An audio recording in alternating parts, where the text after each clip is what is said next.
जय श्री राधे।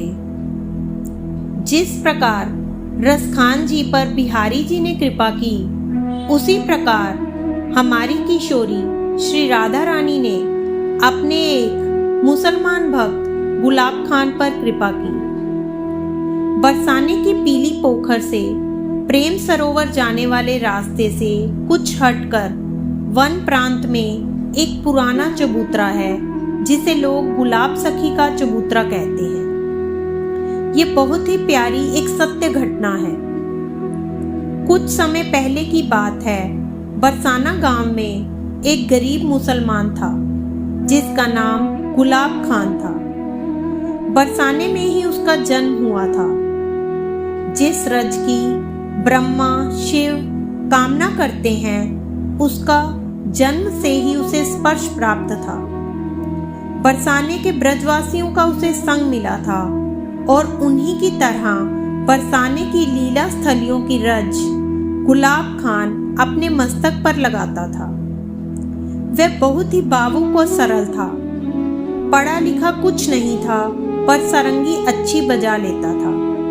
श्री राधा रानी के मंदिर के प्रांगण में जो पदगान हुआ करता था, उसमें वह सारंगी बजाता था और यही उसकी जीविका थी। श्री जी के मंदिर से उसे नित्य प्रसाद मिल जाता और महीने में 10-5 रुपए, उससे किसी तरह उसका निर्वाह हो जाता था। उसकी एक बेटी थी, जिसका नाम गुलाब खान ने किशोरी जी के नाम पर ही राधा रखा था। जब जब रसिक लोग पद गाते या किशोरी जी के भजन गाते, तब गुलाब खान सारंगी बजाता और उसकी बेटी नृत्य करती। बड़ा ही मधुर और लोभनीय हुआ करता था उसकी बेटी का नृत्य। अपनी बेटी से गुलाब खान बहुत प्यार करता था। उसके साथ श्री जी के मंदिर में सेवा कर वह बहुत प्रसन्न रहता था, मानो उसे त्रिलोक की सारी संपत्ति मिली हो। जैसे जैसे समय बीतता गया, राधा बड़ी होती गई। जब राधा विवाह योग्य हुई, तो लोग उससे कहने लगे, गुलाब बेटी सियानी हो गई है, उसकी शादी कर दे। वह केवल गुलाब की बेटी तो थी नहीं, बरसाने भर की बेटी थी। बरसाने के सभी लोग उससे स्नेह करते थे, उसके भविष्य की चिंता रखते थे। पर जब कोई उसके ब्याह की बात चलाता, तो गुलाब का एक ही उत्तर होता, शादी कैसे करूं? शादी के लिए पैसे चाहिए। एक दिन श्री जी के मंदिर के कुछ गोस्वामियों ने उससे कहा, तू पैसे की चिंता क्यों करता है? उसकी व्यवस्था श्री जी करेंगी, तू लड़का तो देख। गुलाब ने लड़का देखना शुरू किया और श्री जी की कृपा से एक अच्छा लड़का मिल गया। सभी के सहयोग से राधा का ब्याह हो गया। बेटी ससुराल चली गई। अब ये वह समय था जब गुलाब पर किशोरी जी की कृपा होने वाली थी, क्योंकि गुलाब खान का अपनी बेटी राधा के सिवा कोई नहीं था और वह अपनी बेटी से बहुत प्यार करता था। राधा के विदा होते ही गुलाब गुम सा हो गया। उसकी भूख प्यास, गाना बजाना सब जैसे उसके साथ ही विदा हो गए। 3 दिन और 3 रात भूखा प्यासा वह श्री जी के मंदिर के सिंह द्वार पर गुम बैठा रहा। बेटी को याद कर दिन रात राधा राधा कह रोता रहा। लोगों को चिंता हुई कि कहीं वह पागल ना हो जाए।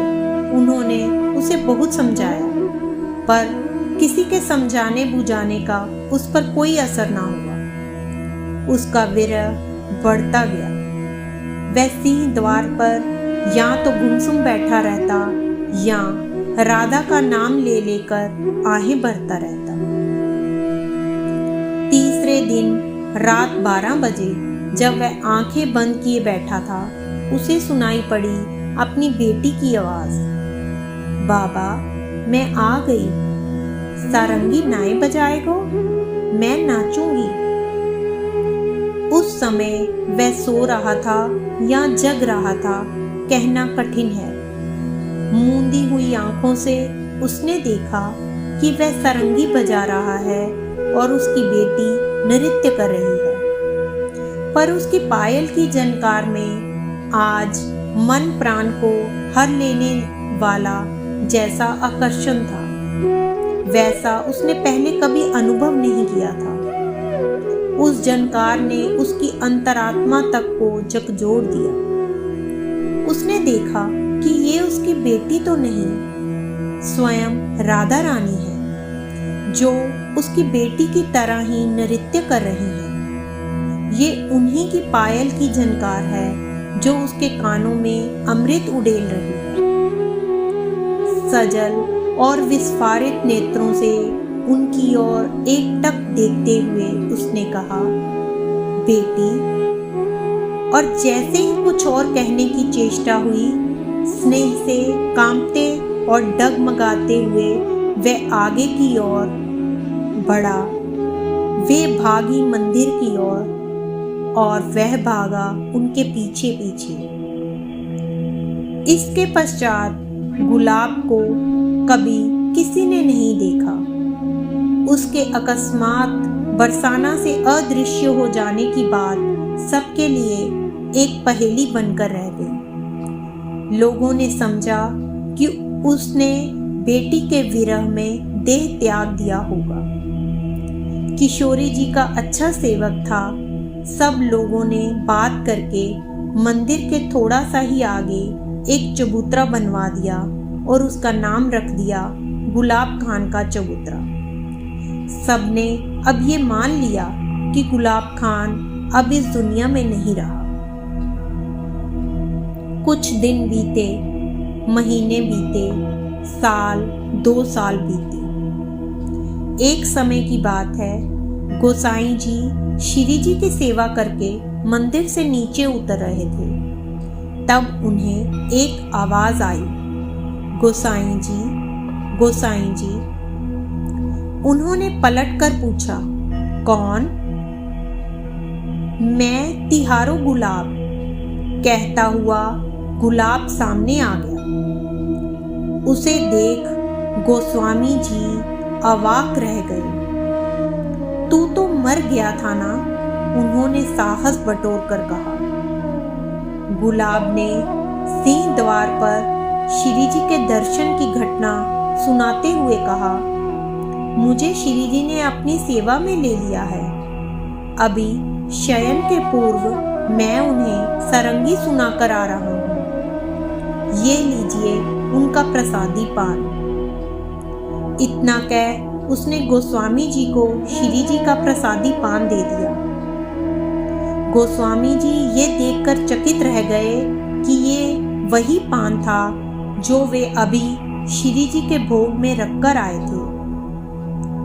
गुलाब ने कहा, अभी अभी श्री जी ने मेरी सारंगी से प्रसन्न होकर मुझे ये पान की प्रसादी दी है और श्री जी ने मुझे अपने निकुंज में ही रख लिया है।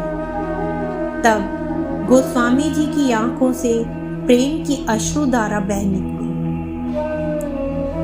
राधा रानी की कृपा वारिधि तो स्वभावतः उच्छलित होती रहती है, पर हमारे हृदय कलश में जगह कहाँ रहती है उसका एक बिंदु भी ग्रहण करने की।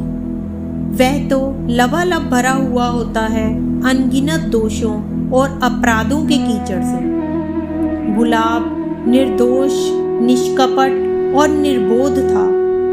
उसके ऊपर राधा रानी की कृपा उमड़ पड़ने के लिए इतना ही पर्याप्त था कि वह उनके द्वार पर बैठा रो रहा था, उनका भरोसा लेकर।